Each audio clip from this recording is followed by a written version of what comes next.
As I approached my front door, I saw my shadow stretching out ahead of me, its hand flickering as if waving or beckoning. It was the first time I noticed it moving on its own, and little did I know, it was just the beginning of something far more unsettling. Everything started about a month ago.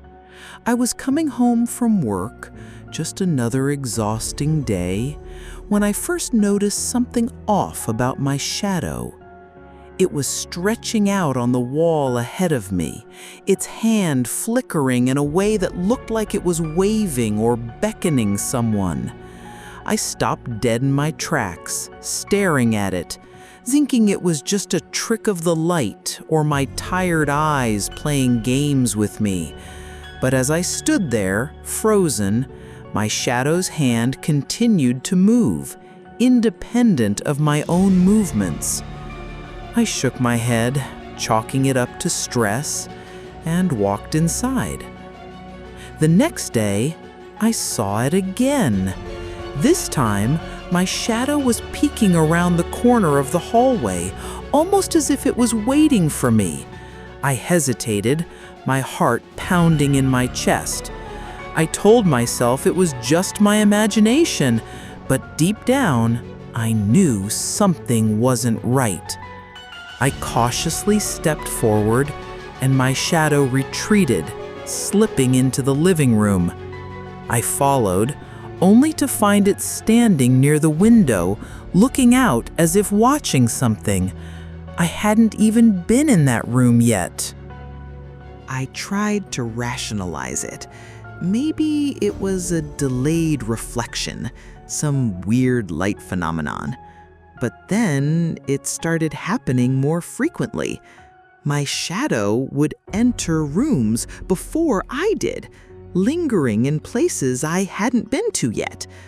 It was like it had a mind of its own, living a life separate from mine.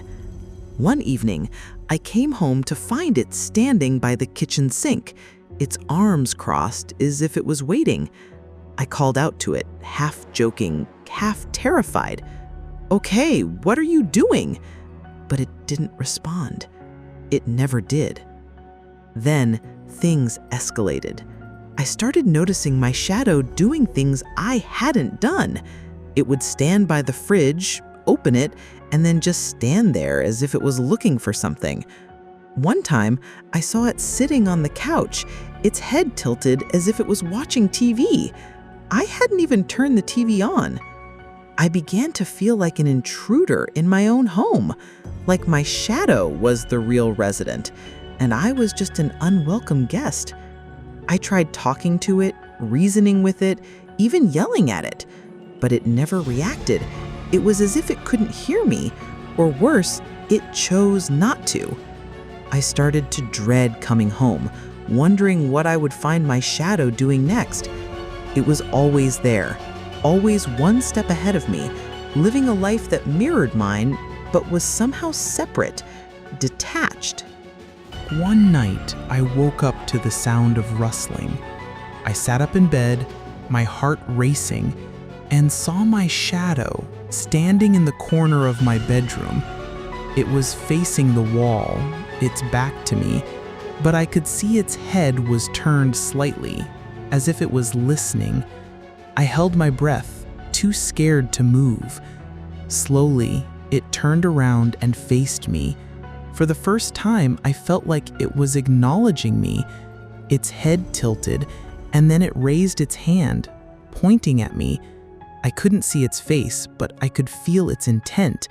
It was like it was trying to tell me something, warn me about something. I couldn't take it anymore. I got up, turned on all the lights in the house, and sat in the living room, trying to calm myself down. But my shadow was gone. It had vanished. I spent the rest of the night wide awake, too afraid to sleep. The next morning, I called in sick to work.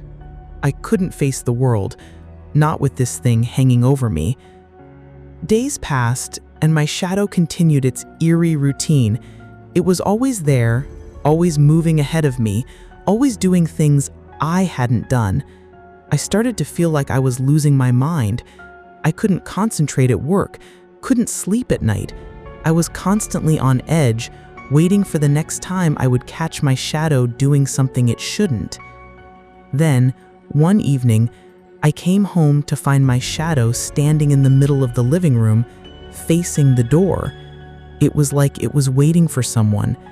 I stood there, frozen, as it turned to look at me. Its head tilted again, and then it raised its hand, pointing towards the door. I followed its gaze, my heart pounding in my chest. And then, I heard it. A knock at the door. I jumped, my hand flying to my mouth to stifle a scream. The knock came again, louder this time. I looked back at my shadow, but it was gone, vanished. I stood there paralyzed with fear as the knocking continued. I didn't want to answer it. I didn't want to know who or what was on the other side, but I knew I had to. I took a deep breath, steeling myself, and walked towards the door. I reached out, my hand trembling, and turned the knob.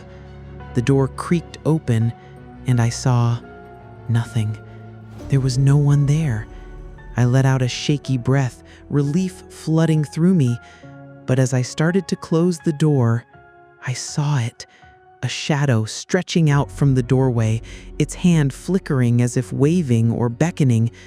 And then I felt a cold hand on my shoulder.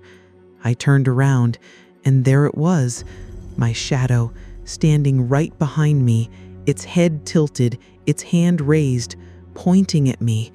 And then everything went black. I woke up the next morning, lying on the floor, the door still wide open. I sat up, my head pounding, and looked around. The house was quiet, too quiet. I stood up, my legs shaking, and walked towards the door, closing it slowly. I turned around, half expecting to see my shadow there, but there was nothing. The house was empty. But I knew it wasn't over. I could feel it lurking in the corners, waiting for its next move. And I knew, deep down, that it was preparing for something big, something that involved me, and I was terrified. If it gave you chills, hit that like button, subscribe so you don't get lost between worlds, and write in the comments, are you sure you woke up in your own world? See you in the next story.